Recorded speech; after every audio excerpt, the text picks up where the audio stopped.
Bertemu kembali para sahabat peziarah dan umat Allah yang dikasihi Tuhan.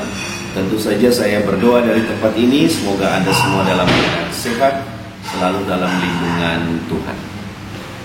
Saya akan membahas bersama-sama dengan Anda sahabat peziarah saya dan umat Allah tentang sakramen inisiasi.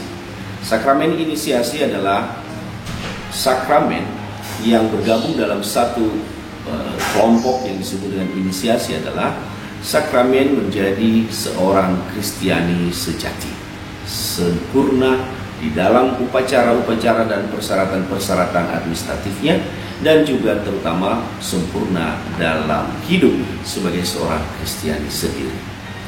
Yang pertama itu adalah sakramen baptis.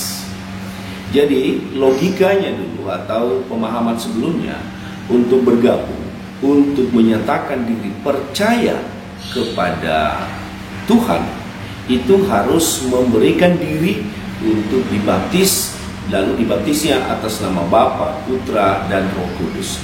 Ketika dia menyatakan diri percaya kepada Kristus, percaya pada Bapa, atau percaya kepada Roh Kudus, dia memberi tanda bahwa dia sungguh-sungguh mau menerima Allah itu di dalam hidupnya.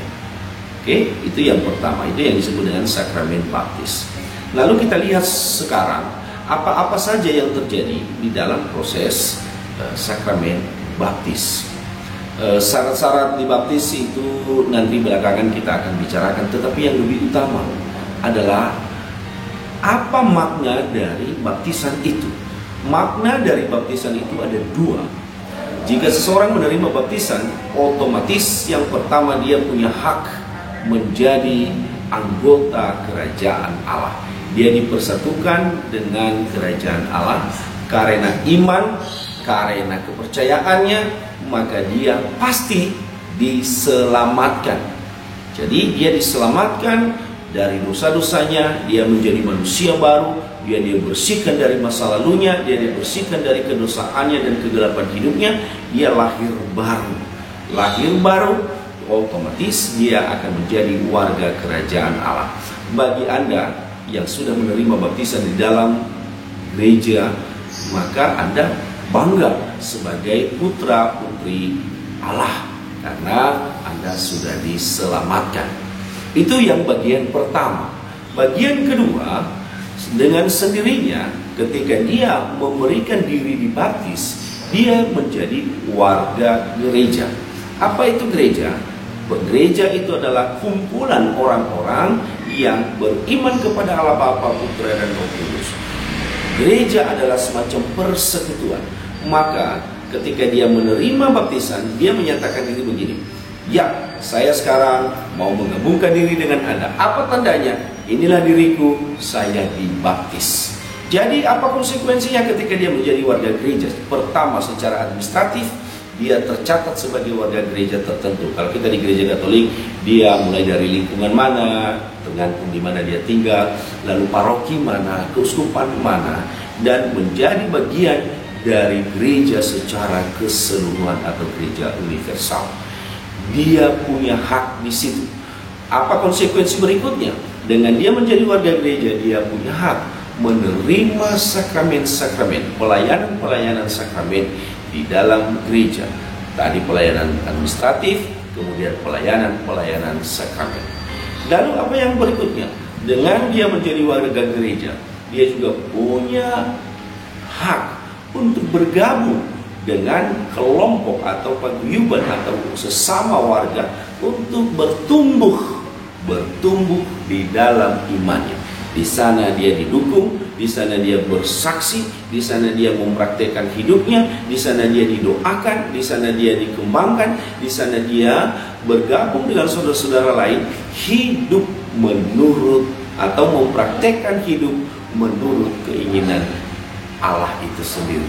Jadi itu semacam keluarga barunya yang di dalam paguyuban atau di dalam gereja. Jadi dua hal ini menjadi hak istimewanya kalau dia sudah menjadi atau sudah menerima baptisan. Nah, ada tiga hal penting menurut saya yang jarang dibahas dan jarang difahami dalam pembaptisan itu sendiri atau dalam upacara baptisan itu sendiri. Gereja Katolik itu mempunyai hal-hal yang unik dan khas.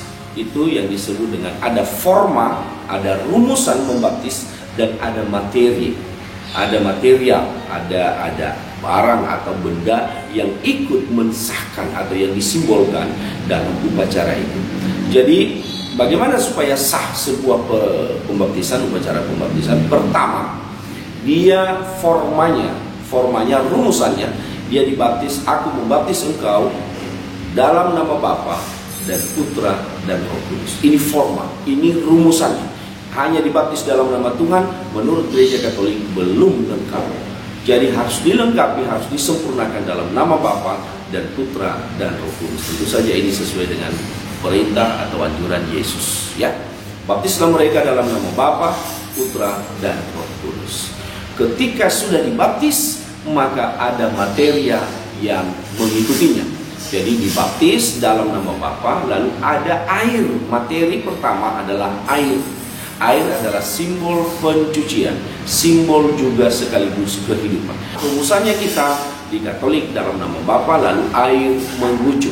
Mengucurnya banyak, mengucurnya sedikit, bukan persoalan. Persoalannya adalah air itu mengucur. Maka orang Katolik hanya dibaptis dengan air sedikit saja. Apakah diselam? Boleh saja. Sebetulnya boleh saja, boleh. Kenapa? Prinsip utamanya adalah air mengalir. Dengan air mengalir berarti dia dibasuh, dia dibersihkan, dia lahir baru, dia hidup baru. Itu forma yang pertama. Materia yang kedua, yang juga mungkin jarang dan tidak didapatkan di gereja-gereja lain kecuali dalam gereja Katolik, dan ini menjadi khas, yaitu dia diurapi dengan minyak yang disebut dengan minyak katekumeno, ya, atau minyak krisma. Dia diberi minyak krisma. Terimalah ini. Apa artinya? Dia dimateraikan, ditabiskan, ya. Makanya nanti ada yang disebut dengan imamat umum. Dia mempunyai hak mewartakan, menjadi rasul, menjadi apa saja untuk menjadi petugas yang mewartakan Yesus. Maka derajatnya di situ diangkat, ya, dia menjadi sekaligus gembala, dia imamat Kristus, ya, dia menjadi raja, dan dia juga sebagai nabi. Jadi lewat minyak itu dia juga mendapat rahmat itu, atau seringkali disebut dengan tugas imamatnya, ya, imamat umum, beda dengan imamat khusus nanti. Jadi dia diberi minyak, yang kedua. Yang ketiga ini, ya, yang ketiga ini sebetulnya yang jarang sekali diperhatikan dan kurang dipahami, yaitu dia diserahkan lilin. Lilinnya diambil dari lilin Paskah, lilin yang menyala. Lalu ada forma, ada rumusan. Terimalah lilin yang menyala ini, ya, sebagai simbol Kristus yang telah bangkit. Terima. Lalu itu siapa yang kita terima? Bukan lagi lilinnya, tapi Kristus yang telah bangkit. Lalu ada kalimat penekanan berikutnya adalah, dan sambutlah dia sampai dia datang kedua kalinya, atau sampai kedatangannya kembali. Artinya Kristus yang telah bangkit, lilin yang kita sudah terima, kita pegang, kita harus jaga. Sampai kapan? Sampai dia datang kembali. Artinya apa? Sampai kiamat, seumur hidup kita. Itu semacam sumpah, itu semacam janji di hadapan Tuhan. Oke, iman yang telah kumiliki, iman yang telah kuucapkan, iman yang telah kunyatakan, ini saya pelihara sampai mati. Maka dia diberi cahaya itu, supaya itu yang menerangi hidupnya. Ini yang seringkali memprihatinkan saudara-saudara. Banyak orang yang dibaptis Katolik, banyak orang yang sudah dibaptis dalam gereja, tetapi dengan mudah meniadakan, dengan mudah melupakan, dengan mudah, ya, malas tahu lagi tentang sumpahnya, tentang janjinya, kesediaannya di hadapan Tuhan, merawat, memelihara api yang menyala itu sampai kedatangan yang kedua.